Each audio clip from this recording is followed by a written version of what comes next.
Hello అండి. Welcome back to our channel Gautami creations. ఈరోజు ఈ వీడియోలో మీరు చూస్తున్న బ్లౌజ్ ఫ్రంట్ సైడ్ వచ్చేసి డీప్ నెక్, బ్యాక్ సైడ్ వచ్చేసి high neck with design pattern blouse ఏ విధంగా స్టిచ్ చేసుకోవాలి అనేది each and every point to point అయితే మనం ఈ వీడియోలో క్లియర్గా చూద్దాము. సో మీకు స్టిచ్చింగ్ వీడియో కావాలి అనుకుంటే ఆల్రెడీ ఛానల్లో పోస్ట్ చేసినాను, లింక్ అనేది కింద డిస్క్రిప్షన్లో యాడ్ చేసినాను. ఒక్కసారి చూడండి. ఇప్పుడు ఏ విధంగా స్టిచ్ చేయాలో చూద్దాం. ఇప్పుడు చూడండి, ఇది వచ్చేసి మనకి బ్లౌజ్ యొక్క ఫ్రంట్ పార్ట్ ప్రిన్స్ కట్లో కట్ చేసుకున్నాం. ఇక్కడ బ్లౌజ్ యొక్క ఫ్రంట్ పార్ట్ని పక్కన పెట్టేసుకున్న తర్వాత దీనికి గోల్డ్ కలర్ పైపింగ్ అయితే నేను వెయ్యాలి అనుకుంటున్నాను. సో మీ అందరికీ కూడా గోల్డ్ కలర్ పైపింగ్ ఏ విధంగా రెడీ చేసుకోవాలో తెలుసు కదా. ఈ పైపింగ్ డోరీ రెడీ చేసుకున్న తర్వాత బ్లౌజ్ యొక్క ఫ్రంట్ సైడ్లో నెక్కి నేను ఈ విధంగా అటాచ్ అనేది వేస్తున్నాను. ఒకవేళ మీకు కనుక పైపింగ్ అటాచ్ చేసేటప్పుడు కరెక్ట్గా మూల దగ్గర రావట్లేదు అని అనుకుంటే ఇక్కడ మూల ఉంది చూడండి, మూల దగ్గర సూది అనేది కిందికి పెట్టి మిషన్ యొక్క పాదం పైకి లేపి క్లాత్ అనేది తిప్పుకోవడం వల్ల మీకు ఈజీగా స్టిచ్ చేయొచ్చు. ఒకవేళ రావట్లేదు అనుకునే వాళ్ళు, లేదు అంటే నార్మల్ స్టిచ్ చేసినంత ఈజీగానే వచ్చేస్తుంది. ఓకేనా. ఇప్పుడు ఈ విధంగా పైపింగ్ రెడీ చేసుకున్న తర్వాత దానిపైన మెయిన్ ఫ్యాబ్రిక్ అయితే తీసేసుకోండి. మెయిన్ ఫ్యాబ్రిక్ యాక్చువల్లీ ఇక్కడైతే నేను ఫస్ట్ మెయిన్ ఫ్యాబ్రిక్ వేసినాను, ఎందుకంటే లైనింగ్ అనేది నాకు కాటన్ కాదు, పాలిస్టర్ ఉంది, అందుకోసం అనేసి నేను మెయిన్ ఫ్యాబ్రిక్కి ఫస్ట్ పైపింగ్ వేసుకున్నాను. అదే మీరేం చేయాలి, ఫస్ట్ పైపింగ్ అనేది లైనింగ్కి వేసుకున్న తర్వాత మెయిన్ ఫ్యాబ్రిక్కి స్టిచ్ వేసుకోవాలి. సేమ్ స్టిచ్చింగ్ ప్రాసెస్ అయితే ఇదే విధంగా ఉంటుంది. ఇప్పుడు నెక్ జాయిన్ చేసిన తర్వాత లోపల పార్ట్ అంతా ఈ విధంగా కట్ చేసుకోవాలి. కట్ చేసుకున్న తర్వాత మనకి ఈ విధంగా ఖర్చు కొంచెం ఎక్స్ట్రా ఉంటే ఖర్చు అయితే కట్ చేసేసుకోండి. కట్ చేసుకున్న తర్వాత ఇవ్వండి ఈ విధంగా ఖర్చు మార్కులు అయితే పెట్టాలి. కత్తెర యొక్క స్టార్టింగ్ పాయింట్ నుండి ఇట్లా ఖర్చు మార్కులు పెట్టుకోవాలి. ఈ విధంగా తీసుకోవడం వల్ల ఏంటి అంటే మనకి షేప్ అనేది పర్ఫెక్ట్గా వచ్చేస్తుంది. ఇది ఓపెన్ చేసుకొని హ్యాండ్తో ఒకసారి టైట్కి ఇలా ప్రెస్ చేసుకోండి. అప్పుడు మీకు షేప్ అనేది పర్ఫెక్ట్గా వస్తుంది. లేదు అంటే ఒకసారి ఐరన్ అయితే చేసేసుకోవచ్చు. ఓకే. ఇప్పుడు ఈ విధంగా తీసేసుకున్న తర్వాత లైనింగ్, మెయిన్ ఫ్యాబ్రిక్ రెండు కూడా జాయిన్ చేస్తున్నాను. ఇక్కడ జాయిన్ చేసేటప్పుడు ఒక టిప్ చెప్తాను చూడండి. ఇదిగోండి, ఇక్కడ మూల వచ్చిన దగ్గర సూది అనేది కిందికి పెట్టి మిషన్ యొక్క పాదం పైకి లేపి క్లాత్ అనేది తిప్పుకోవాలి. సో ఈ విధంగా ఫాలో అవ్వడం వల్ల మీకు బ్లౌజ్ అనేది ఒక్క ముడత కూడా లేకుండా పర్ఫెక్ట్గా వస్తుంది. ఒకసారి మీరు థంబ్నెయిల్ పైన ఫోటో కానీ లేదంటే వీడియో స్టార్టింగ్లో కానీ చూస్తే మీకు బ్లౌజ్ అనేది ఎంత పర్ఫెక్ట్గా ఉంది అనేది మీకు తెలుస్తుంది. ఓకే. ఇప్పుడు ఈ విధంగా స్టిచ్ చేసుకున్న తర్వాత సైడ్కి ఎక్స్ట్రా ఉన్నదంతా కట్ చేసేసుకోండి. ఇదే విధంగా రెండు సైడ్లో స్టిచ్ చేసి పెట్టుకున్న తర్వాత సైడ్కి ప్రిన్సెస్ ఉన్నాయి కదా, ఆ ప్రిన్స్ పార్ట్కి కూడా లైనింగ్ అనేది జాయిన్ చేసి పెట్టుకున్న తర్వాత ఇట్లా ఒక దాని పక్కన పెట్టేసుకొని ఇక్కడ మీరు ఇవి రెండు జాయిన్ చేసేటప్పుడు కేర్ఫుల్గా జాయిన్ చేయాలి. ఏ విధంగా అంటే నార్మల్గా మన హ్యాండ్స్ ఏ విధంగా అయితే జాయిన్ చేస్తామో అదే విధంగా. ఇప్పుడు పైన పార్ట్ని కానీ కింది పార్ట్ని కానీ ఏ పార్ట్ కానీ మనం లాగొద్దు. ఇక్కడ మూల దగ్గరకు వచ్చిన తర్వాత సూది అనేది కిందికి పెట్టి మిషన్ ఒక పాదం అనేది పైకి లేపుకొని ఈ విధంగా స్టిచ్ చేసినాం అనుకోండి, మీకు పర్ఫెక్ట్గా వచ్చేస్తుంది. షేప్ అనేది పర్ఫెక్ట్గా వస్తుంది, ఏం ప్రాబ్లం లేకుండా వచ్చేస్తుంది. ఇప్పుడు ఈ విధంగా ఒకసారి స్టిచ్ వేసుకున్న తర్వాత ఇదిగోండి, నేను ఏ విధంగా అయితే ఖర్చు మార్కులు చూపిస్తున్నానో ఆ విధంగా మీరు ఖర్చు మార్కులు అయితే పెట్టేసుకోవాలి. ఇది ఎందుకోసం అంటే ప్రిన్స్ కట్ బ్లౌజ్కి ఖచ్చితంగా ఈ విధంగా పెట్టేసుకోవాలి. ఇప్పుడు మీకు షేప్ అనేది పర్ఫెక్ట్గా కనిపిస్తుంది. ఓకే. ఇప్పుడు ఒకసారి స్టిచ్ వేసుకున్నాం కదా ఫస్ట్, నెక్స్ట్ ఇంకొకసారి కూడా స్టిచ్ అనేది వేసేసుకోవాలి. మీరు గుర్తుపెట్టుకోవాల్సింది ఏంటి అంటే ఇవి రెండు జాయిన్ చేసేటప్పుడు పైన క్లాత్ కానీ కింది క్లాత్ కానీ సరిపోవడం లేదు అనేది ఎట్టి పరిస్థితుల్లో లాగద్దు. ఓకేనా. ఇప్పుడు నేను స్టిచ్ చేసినప్పుడు కూడా కింద కొంచెం ఎక్కువ వచ్చింది కదా, ఆ ఎక్కువ పార్ట్ని ఈ విధంగా కట్ చేసుకోండి. అంతేగాని క్లాత్ అనేది ఎక్కడ లాగదు. ఓకే. సో ఇప్పుడు దీనికి కూడా నేను స్టిచ్చింగ్ అనేది చూపిస్తున్నాను, ఒక్కసారి చూడండి. సో నేను ఒక్కటి మీకు రిక్వెస్ట్ చేసేది ఏంటి అంటే స్టిచ్చింగ్ వీడియో ఫాస్ట్గా పెట్టకండి, స్లోగా పెట్టండి అని మాత్రం అడగకండి. ఎందుకంటే కొందరికి వచ్చిన వాళ్ళు ఉంటారు, రాని వాళ్ళు ఉంటారు, వాళ్ళకి చూసే వాళ్ళకి కూడా బోరింగ్ ఉంటుంది. అవునా. సో నార్మల్గా కట్టింగ్ అంటేనేమో మనం ఎక్స్ప్లెయిన్ చేసుకుంటూ చెప్పొస్తుంది, స్టిచ్చింగ్ ఆ విధంగా ఉండదు. అందుకోసమే ఖచ్చితంగా స్టిచ్చింగ్ వీడియో అనేది కొంచెం ఫాస్ట్ ఉంటుంది. లేదు మీరు ఏమైనా నాకు సజెషన్ చెప్పాలి అనుకుంటే తప్పకుండా చెప్పండి, నేను యాక్సెప్ట్ చేస్తాను. ఓకే. అదేవిధంగా మీకు ఏమైనా డిజైనర్ మోడల్ బ్లౌజెస్ కావాలి అనుకుంటే నా వాట్సాప్ నెంబర్కి మీరు డైరెక్ట్ ఫోటో షేర్ చేయండి. సేమ్ అదే ఫోటో నేను ఏ విధంగా కట్ చేసుకోవాలి, ఏ విధంగా స్టిచ్ చేసుకోవాలి అని పూర్తి వివరంగా అయితే చెప్పేస్తాను. ఓకే. ఇప్పుడు ఈ విధంగా రెడీ చేసి పెట్టేసుకున్న తర్వాత రెండు పక్కన పెట్టేసుకోండి. ఇక్కడ మనం మిడిల్లో డాట్ అయితే స్టిచ్ చేసుకోవాలి కదా. నెక్ సైడ్ కరెక్ట్గా మధ్యలోకి ఫోల్డ్ చేసుకొని మిడిల్లో డాట్ అనేది స్టిచ్ చేసుకోండి. లేదు అంటే మనం కట్ చేసుకునేటప్పుడు చెస్ట్ పాయింట్ అనేది ఉంటుంది చూడండి, ఆ చెస్ట్ పాయింట్ దగ్గర అయినా డాట్ అనేది స్టిచ్ చేసుకోవాలి. ఇప్పుడు ఈ విధంగా రెండింటి సైడ్ స్టిచ్ వేసుకున్న తర్వాత రెండు పక్కన పెట్టేసుకోండి. కరెక్ట్గా ఉన్నాయి కదా, కొంచెం ఎక్కువ తక్కువ ఉంటే ఏమైనా కట్ చేసి అడ్జస్ట్ చేసేసుకోండి. ఇప్పుడు ఈ విధంగా తిప్పేసుకోండి. ఇప్పుడు ఈ విధంగా తిప్పడం వల్ల మనకి రైట్ సైడ్ హుక్స్ పట్టి, లెఫ్ట్ సైడ్ కాజా పట్టి అనేది తెలుస్తుంది కదా. హుక్స్ పట్టి ఎప్పుడు కూడా మనకి లోపల ఉంటుంది, కనబడదు. అవునా. కనబడదు కాబట్టి మనం ఫస్ట్ పైన గుట్టేసుకొని లోపలికి ఫోల్డ్ చేసుకోవాలి. సో ఏ విధంగా స్టిచ్ చేసుకోవాలి అనేది నేను ఇక్కడ క్లియర్గా చూపిస్తాను, ఒక్కసారి మీరు అర్థం చేసుకోండి. ఓకే. ఒకసారి స్టిచ్ వేసుకున్న తర్వాత ఇలా ఓపెన్ చేసుకొని ఇలా టైట్గా ప్రెస్ చేసుకోండి. ఇదిగోండి 1 టైం 2 టైమ్స్ ఫోల్డ్ చేసినాను. 2 టైమ్స్ ఫోల్డ్ చేసి ఆ ఫోల్డింగ్ పైన ఒక స్టిచ్ అనేది ఈ విధంగా వేసేసుకోండి. ఇప్పుడు ఈ విధంగా తీసేసుకున్న తర్వాత మళ్ళీ పైన కొంచెం ఎక్స్ట్రా పార్ట్ ఉంది కదా, ఎక్స్ట్రా పార్ట్ని లోపలికి ఫోల్డ్ చేసేసుకొని పైనుండి ఒక స్టిచ్ అయితే వేసుకోవాలి. ఇప్పుడు ఇదేంటి మనకి హుక్స్ పట్టి లోపలికి వెళ్ళిపోతుంది కాబట్టి పైన సైడ్ కుట్టుకోవాలి. కాజా పట్టి ఏంటి మనకి పైకి కనిపిస్తుంది అవునా, అందుకే లోపల సైడ్ కుట్టాలి. ఇప్పుడు మనకి పైన కనబడుతుంది కాబట్టి కంపల్సరీ దీనికి లైనింగ్ ప్లస్ మెయిన్ ఫ్యాబ్రిక్ ఉండాలి. మెయిన్ ఫ్యాబ్రిక్ ఎందుకంటే మనకి బయటికి కనిపిస్తుంది కాబట్టి మెయిన్ ఫ్యాబ్రిక్ ఇది మనకు కనిపిస్తుంది కాబట్టి లోపల సైడ్ స్టిచ్ చేస్తున్నాను. ఒక్కటి గుర్తుపెట్టుకోండి, మనకి హుక్స్ పట్టి కనబడదు కాబట్టి పైన కుట్టి లోపలికి ఫోల్డ్ చేసుకోవాలి. కాజా పట్టి మనకి బయటికి కనబడుతుంది, లోపలికి కుట్టి పైనకి ఫోల్డ్ చేసుకోవాలి. ఇవన్నీ వన్ ఫోల్డింగ్ చేసి ఇక్కడ ఒక స్టిచ్ అనేది వేద్దామని అనుకుంటున్నా. లేదు అంటే ఇవ్వండి ఈ విధంగా డైరెక్ట్ అయితే మీరు ఫోల్డింగ్ అయితే పెట్టేసుకోవచ్చు. అక్కడ కొంచెం వీడియో అనేది మిస్ అయింది, కింద ఫోల్డ్ చేసేసుకోండి. నెక్స్ట్ ఇక్కడ బ్యాక్ సైడ్ పార్ట్కి కూడా సేమ్ నెక్ అనేది కట్ చేసేసుకొని ఈ విధంగా పైపింగ్ అయితే వేసేసుకోండి. బ్యాక్ సైడ్ ఒక నెక్కి పైపింగ్ వేస్తున్నాను ఇక్కడ. ఓకే, ఇంతకుముందు ఏంటి హుక్స్ కాజా పట్టి అయిపోయిన తర్వాత కింద పార్ట్ ఉంటుంది కదా, ఆ కింద పార్ట్ ఏ విధంగా స్టిచ్ చేసుకోవాలి అనేది ఇక్కడ నేను బ్యాక్ పార్ట్ చెప్పేటప్పుడు చెప్తాను. ఓకే, ఇప్పుడు నెక్ పైపింగ్ వేసేసుకున్నాం కదా, నెక్ పైపింగ్ వేసుకున్న తర్వాత లైనింగ్ అనేది జాయిన్ చేసేసుకోండి. లైనింగ్ అనేది జాయిన్ చేసేటప్పుడు కొంచెం కేర్ఫుల్గా తీసుకోండి. కాటన్ అయితే మీకు ఏం ప్రాబ్లం రాదు, కాకపోతే ఇక్కడ నేను యూజ్ చేసిన లైనింగ్ వచ్చేసి కాటన్ కాదు, అందుకోసం కొంచెం ప్రాబ్లం ఇన్ ద సెన్స్ కొంచెం క్లాత్ అనేది అటు ఇటు జారుతుంది కదా, అందుకోసం అనేసి జారకుండా ఉండే విధంగా ఉంటుంది. ఖచ్చితంగా 100కి 99.9% కాటనే తీసుకోవాలి. ఇప్పుడు ఈ విధంగా జాయిన్ చేసేసుకొని మిడిల్లో ఎక్స్ట్రా పార్ట్ ఉంది కదా, ఎక్స్ట్రా పార్ట్ కట్ చేసుకొని కచ్ మార్కులు అయితే పెట్టేసుకోవాలి. మనకి పర్ఫెక్ట్ షేప్ రావాలి అంటే తప్పకుండా కచ్ మార్కులు పెట్టేసుకోవాలి. ఇప్పుడు ఈ విధంగా తీసేసుకొని ఓపెన్ చేసేసుకొని ఫింగర్తో ఈ విధంగా టైట్గా ప్రెస్ చేయండి, లేదు అంటే ఐరన్ చేసేసుకోండి. ఇప్పుడు ఈ విధంగా తీసేసుకొని సైడ్కి మొత్తం కంప్లీట్గా జాయిన్ చేసుకోవాలి. జాయిన్ చేసుకున్న తర్వాత సైడ్కి ఏమైనా ఎక్స్ట్రా పార్ట్ ఉందనుకోండి, ఆ ఎక్స్ట్రా పార్ట్ అంతా కూడా కట్ చేసేసుకోవాలి. ఇప్పుడు ఈ విధంగా చేసుకున్న తర్వాత మనకి ఇలా రెడీ అయితే అయిపోయింది. చూడండి మనకి పైపింగ్ ఎంత నీట్గా వచ్చిందో. ఇప్పుడు బ్లౌజ్ యొక్క వెనకాల భాగాన్ని మధ్యలోకి ఫోల్డింగ్ అయితే పెట్టేసుకోండి. మధ్యలోకి ఫోల్డ్ చేసుకున్న తర్వాత నెక్ పార్ట్ ఎక్కడి వరకు ఉందో అక్కడి వరకు ఒకసారి మార్కింగ్ పెట్టేసుకోండి. మార్కింగ్ పెట్టేసుకున్న తర్వాత వెనకాల మనం ఇట్లా బటర్ఫ్లై షేప్ అయితే రావాలి అని అనుకున్నాం కదా, దానికోసం ఇక్కడ క్యాన్వాస్ పేపర్ ఉంటుంది చూడండి, ఈ క్యాన్వాస్ పేపర్ పైన కట్ చేసుకోవాలి. సో ఇప్పుడు ఇది సేమ్ ఏ విధంగా ఉందో అదే విధంగా మార్కింగ్ అయితే పెట్టేసుకుందాం. ఇక్కడ మీకు డౌట్ రావాలి, అంటే ఇది ఎంత సైజులో కట్ చేయాలి, ఏ షేప్తో కట్ చేయాలి, షేప్ ఎట్లా రావాలి అని అయితే అనుకుంటారు కదా.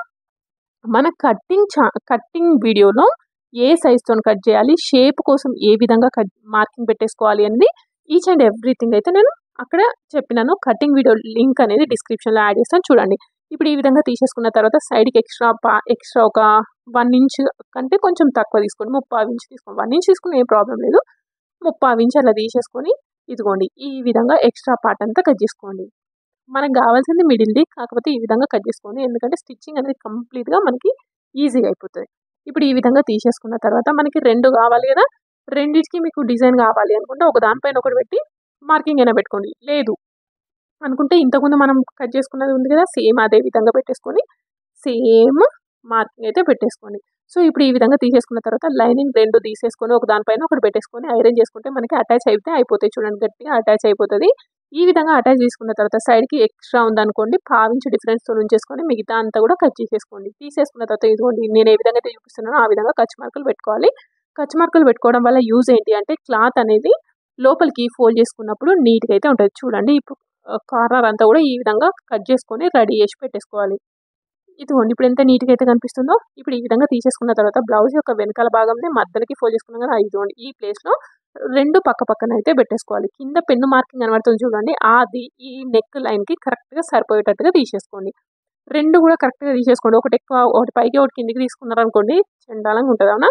సో ఈ విధంగా కరెక్ట్గా పక్కన పెట్టేసుకొని స్కేల్తో ఒకసారి నేను చెక్ చేసుకుంటున్నాను 2 పైకి 2 సమానంగా ఉన్నాయా లేవా అని. లేదు అంటే కొంచెం అడ్జస్ట్ చేసేసుకోండి. ఓకే, ఇప్పుడు ఈ విధంగా అడ్జస్ట్ చేసుకున్న తర్వాత క్లాత్ అనేది స్టిచ్ చేసేటప్పుడు అటు ఇటు వెళ్ళిపోతుంది కదా, అందుకోసమే ఫిక్సింగ్గా పిన్స్ పెట్టేసుకోండి. ఈ విధంగా పిన్నులు పెట్టుకున్న తర్వాత మనకి పెన్ను మార్కింగ్ ఉంది చూడండి, పెన్ను మార్కింగ్ అయితే కనబడుతుంది కదా, సేమ్ అదే పెన్ను మార్కింగ్ పైన స్టిచ్ అనేది వేసుకుంటారండి. ఇక్కడ నేను వీడియో అనేది స్పీడ్గా పెట్టేసినాను, దాంతో మీకు ఏం ప్రాబ్లం లేదు. కాకపోతే స్టిచ్చింగ్ అనేది దేనిపైన కుట్టాలి, పెన్ను మార్కింగ్ పైన మాత్రమే కుట్టాలి. మీకు మూలల దగ్గర షేప్ దగ్గర పర్ఫెక్ట్గా రావట్లేదు అనుకుంటే సూది అనేది కిందికి పెట్టి మిషన్ యొక్క పాదం అనేది పైకి లేపడం వల్ల క్లాత్ అనేది ఫ్రీగా మూవ్ అవుతుంది. అప్పుడు మనం అడ్జస్ట్ చేసుకుంటూ ఈ విధంగా స్టిచ్ అయితే వేసేసుకోవాలి. ఓకే.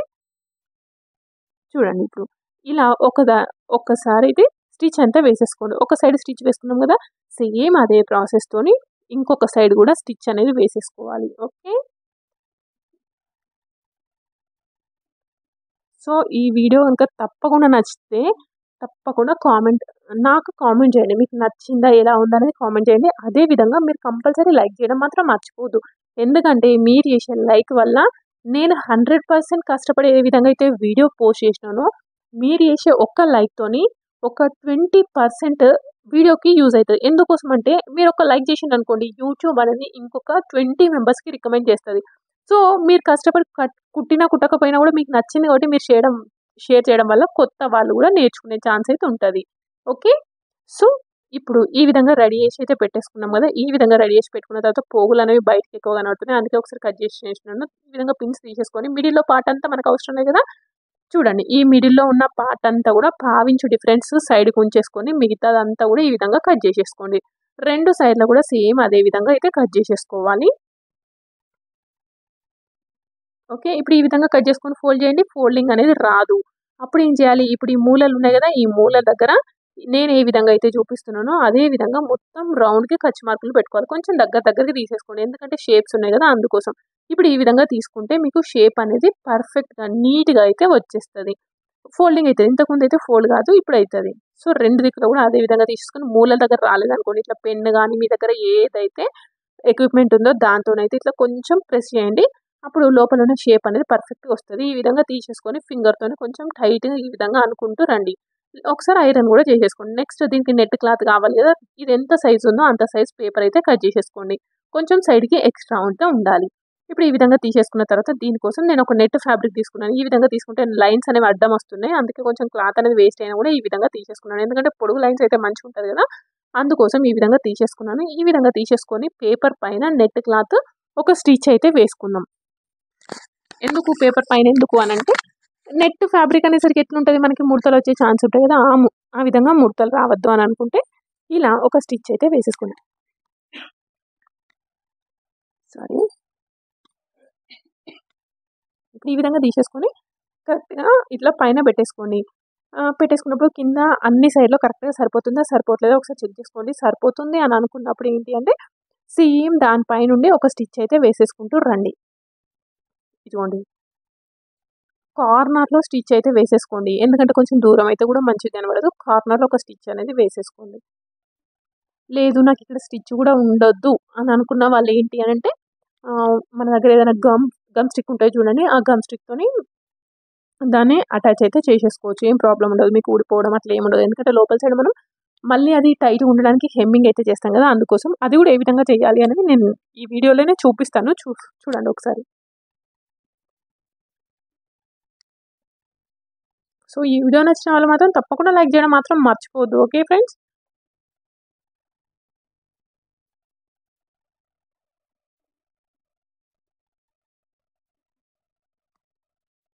సో, ఇక్కడ ఒక సైడ్ అయితే స్టిచ్ వేసేసినాం కదా! సేమ్ అదే విధంగా ఇంకొక సైడ్ అయితే స్టిచ్ వేస్తున్నాను. మరి పోగులు ఇక్కడ ఏమైతుంది అంటే లోపల ఉన్న లైనింగ్ ఉంటది చూడండి. ఆ లైనింగ్ అనేది నాకు బయటకి కనిపిస్తుంది. సో, బయటకి కనపడకుండా ఉండాలి అనంటే కొంచెం లోపలికి టైట్‌గా ప్రెస్ చేసినాను. ఎందుకంటే అటు సైడ్ లోపల పార్ట్, ఇటు సైడ్ లోపల పార్ట్ ఉంటది కదా! అందుకోసం కొంచెం టైట్‌గా అయితే ప్రెస్ చేసినాను. ప్రెస్ చేసి ఒక స్టిచ్ అయితే వేసేసుకుంటూ వస్తున్నాను.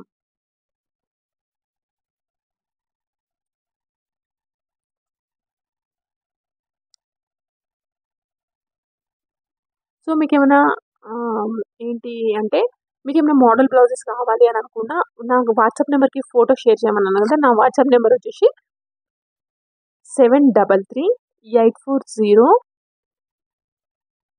7338408025.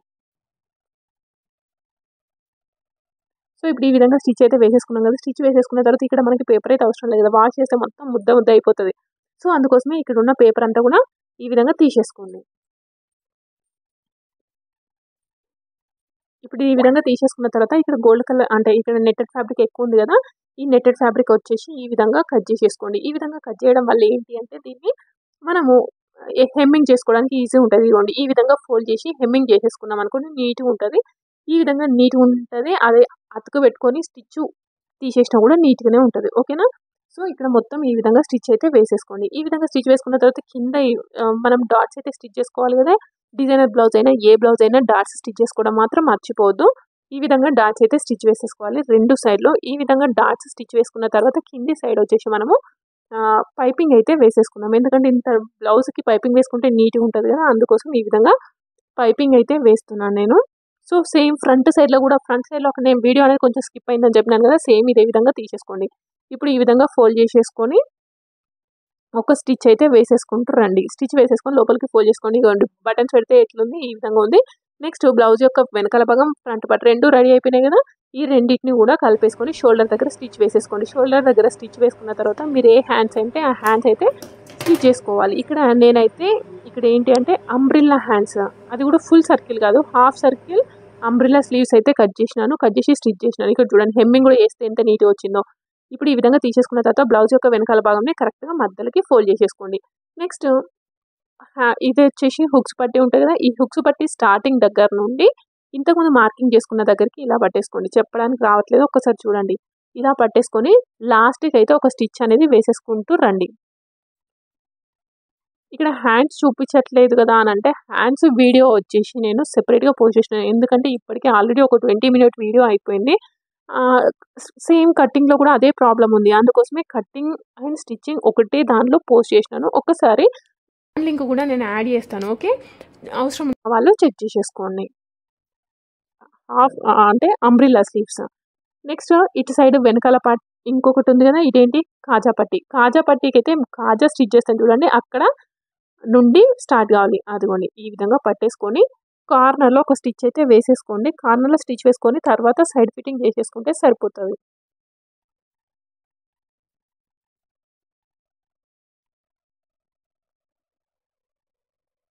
ఇప్పుడు ఈ విధంగా స్టిచ్ వేసుకున్న తర్వాత బ్లౌజ్ యొక్క వెనకాల భాగం ఉంది కదా, బ్లౌజ్ యొక్క వెనకాల భాగాన్ని మధ్యలోకి ఫోల్డ్ చేసుకోండి. ఇక్కడ నాకు ఫ్రంట్ మార్కింగ్ అయితే లేదు, అందుకోసం ఒకసారి చెక్ చేస్తున్నాను. ఈ విధంగా ఒకసారి అయితే చెక్ చేసుకోండి. కింద చంక భాగం కింద నడుము కొలత చంక కొలత రెండు కూడా మార్కింగ్ చేసేసుకొని దాన్ని వేసేసుకొని, ఇప్పుడు మార్కింగ్ చేసుకున్నాం చూడండి, అదే లైన్ పైన స్టిచ్ అయితే వేసేసుకోవాలి. ఇప్పుడు ఒకసారి స్టిచ్ వేసేసుకున్నాం కదా, అదే విధంగా సైడ్కి 2-3 స్టిచ్లు అయితే వేసేసుకోండి. ఓకేనా, ఈ విధంగా స్టిచ్ వేసేసుకుంటే మీకు బ్లౌజ్ అనేది పర్ఫెక్ట్ ఉంటుంది.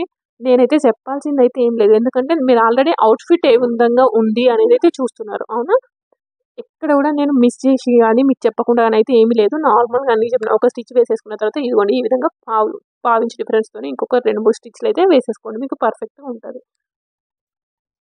సో ఇది కంప్లీట్ అవుట్లుక్ ఏ విధంగా ఉంది అనేది మనం ఇక్కడ చూద్దాం. చూడండి, బ్లౌజ్ యొక్క ఫ్రంట్ నెక్ అయితే సూపర్గా నచ్చేసింది. ఇక్కడ నాకు బ్యాక్ ఎంతైతే నీట్గా ఉందో ఫ్రంట్ కూడా అంతే నీట్గా ఉంది. హ్యాండ్స్కి కూడా కింద లోపల వేరే షార్ట్ స్లీవ్స్ అయితే వేసి